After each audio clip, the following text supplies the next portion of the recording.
Evening and welcome once again to Gaming Under the Influence. I'm Mike here with Alex, coming to you from GreenDragonCVR in Woodbridge to talk about video games. How are you, buddy? Yeah, I'm doing well, man. How are you? Not so bad.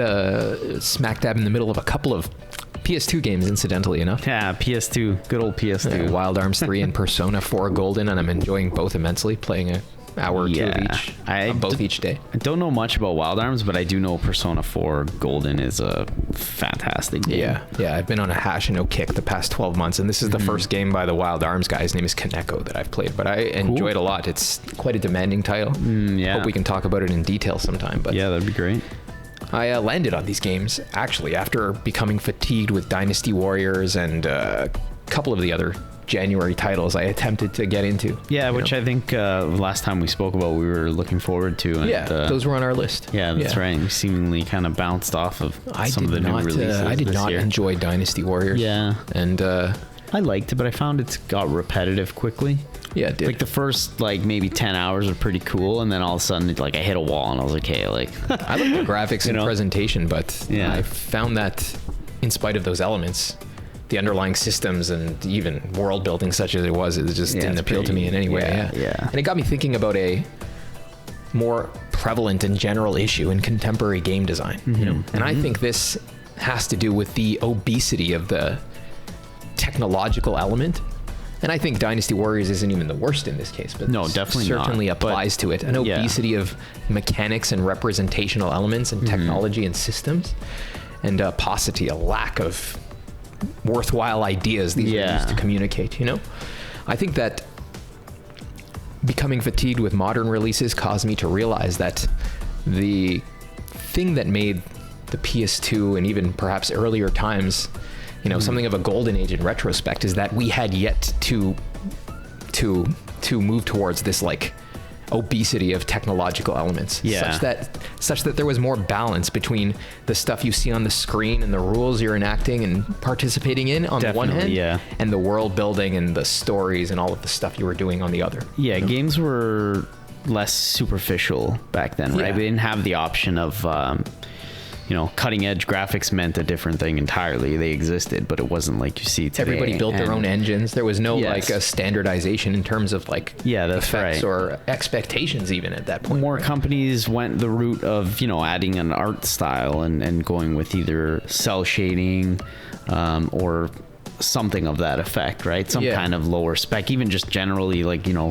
lower spec poly graphics looked cartoony rather than going for ultra photorealism, and that would have kept costs down even at that time. I think and allows you to you just brought up art ideals. Styles. That's important, I think, and we could probably look at that era as characterized by, though of course it wasn't universal, a prevalence of stylistic representation. That's right. Whereas now things tend to be like Unreal 5 homogenized photorealistic games. Even the really good looking ones have a sameness about them. Right. And it seems as though this preference for somewhat photorealistic graphics, there's two issues with it, I think, that are meaningful to discuss, and that I think will go a long way to explaining why older games on PS2 or even 3DS, you mentioned you're playing right now, have an appeal. That's something built in Unreal 5 that's photorealistic that it doesn't have. And I think in the first place, it's because, we appreciate games because in the first place, they're not real. They're works of art. They're representations of something that doesn't exist outside the game, right? That's a very important thing. Yeah, that's something that probably everybody who's playing one could agree upon. Even if the game depicts a historical event, it takes place within a virtual world that you participate in from without, and that's the whole nature of a video game, right? That's right. You enacting the behavior and existence of an identity within the virtual world. And that being the case, given that this is an artwork, given that the guy is creating something that doesn't yet exist in the world, I think on that count alone, this desire we have for photorealistic representation is disordered somewhat. Because it represents a preference for things that exist when the whole point of our engaging with the game is that we want to see something that doesn't. That doesn't exist. What I mean? Exactly right. So in that there's sense, no reason to be going for photorealism. That's why let's say an RPG or something. That's right. I think this suggests that stylistic representation, be it cell shading or whatever else, is superior, is preferable. Yeah. At least if we consider that the game is a work of art, it's supposed to be a creation going from the mind out into the world and not the other way around, right? Right. It's supposed to measure the world outside, not be measured by it. So the artist like ceding a character of his representation to the literal physical world is, it's not something to look upon in a good way, in my opinion. It's a defect, right? You know what's a weird example that just popped into my head?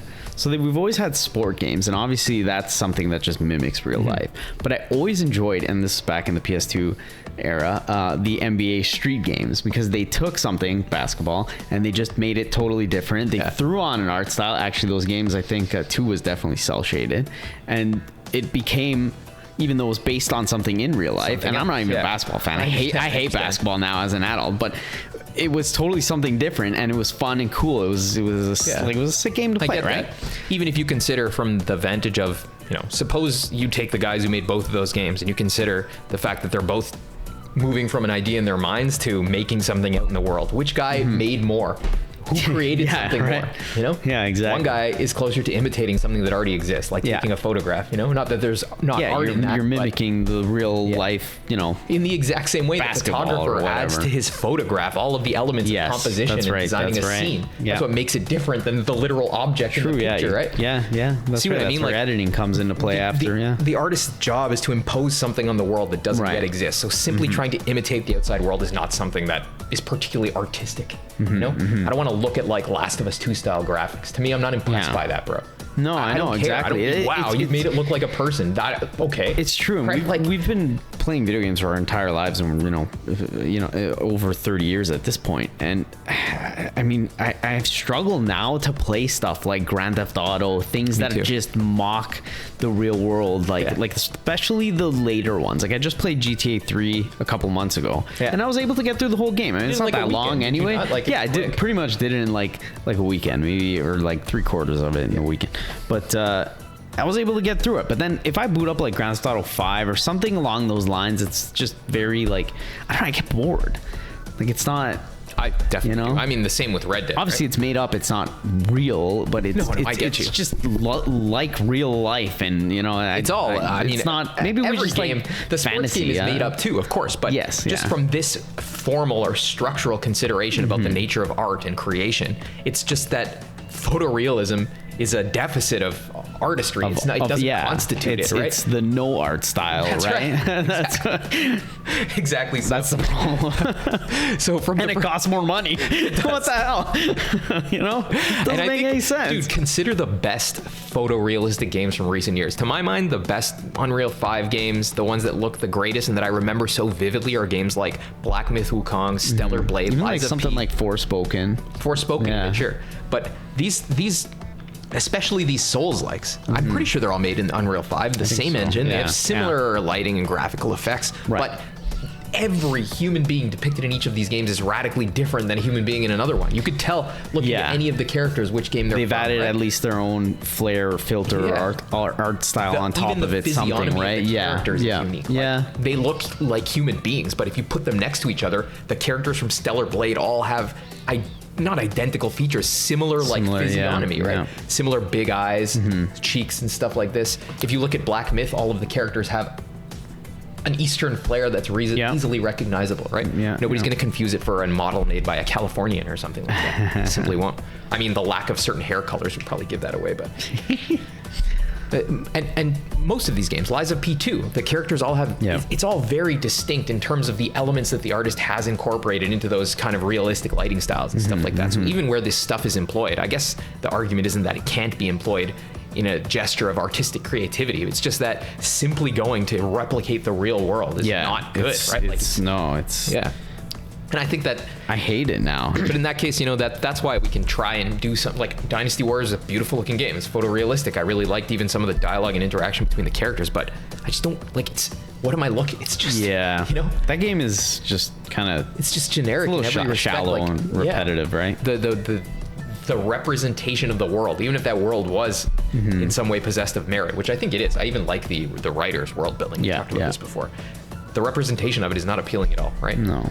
For the reason we just described. It seems too much to be, even though this one is much more like the characters are their appearances, I'd say it's romanticized, right? Yeah, they're all very beautiful. Oh, except for the fat guy who still looks beautiful. Sometimes. Who still, yeah. You know? Yeah, I see what you mean. Everybody's like a sculpted human being. Yeah. Even here, like the style is supposed to signify to you real people, and for that reason, right, it's like, to me, less efficient at conveying the world, less a work of art than the characters in Persona 4. Yeah. These 20-year-old models that have like stick arms and stuff like that. You can like count the freaking polygons practically, or the sides. Like, you know what I mean? They're very like almost rudimentary compared to today's standards, probably actually. But I think so. But there's more it's artistry. so easy to look at, and it looks so good. You know, like.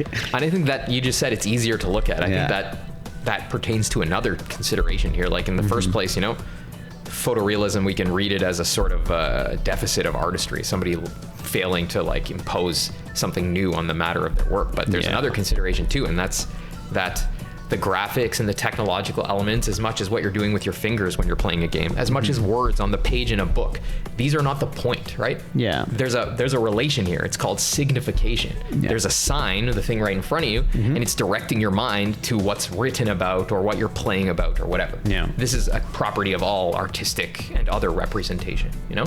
The thing in front of you is not what your mind is thinking about. When you're playing the game, you're not saying, wow, those are nice pixels. I love pressing these buttons. Maybe some people, but not us. Yeah. I mean, the intelligent player instead describes his actions in terms of the virtual ones occurring on the other side of the screen, so to speak, right? Yeah. The point is that all of these representational elements, even if you achieve an art style that does not resemble the real world, that itself too is on the side of the sign. It's representational. It's supposed to direct your mind to something on the other side of it, you know? Yeah. So we can consider this like as a more or less effective sign, the one that's stylized, which you are not liable to confuse with the point. You're not going to be like, yes, this is the object of the representation. The more it's stylized, the less likely you are to confuse it with the point. True, right? yeah.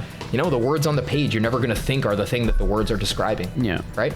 But when stylization gives way to photorealism and all of the development team's efforts are dumped into shoring up the sign itself, the fact of the matter is, given that everybody has limited resources, the signified is going to suffer. It's going to suffer, for sure. Not only is it going to suffer, but that super busy, like hyper realistic sign will get in the way of you appreciating what's on the other side of it, just like too many words describing too little meaning on a page, right? Yeah. It's the exact same relation. A wordy sentence that doesn't say anything. Doesn't say much. That's what modern games are. No in terms substance. of this profusion of graphical effects and photorealism, all to describe or convey to you nothing. Yeah, right? And we're seeing that a lot, I think. We are. Most games are that. Yeah, most games pretty much are that. Even the best ones tend to be that, you know? Yeah, you're right. It sucks because, like, you know, I'm still looking forward to things that are coming out this year, and even like Monster Hunter comes out soon, and I want to jump into that, but it may very well be the similar situation I'll go from that back to playing, you know, something on the PS2 or my 3DS or whatever.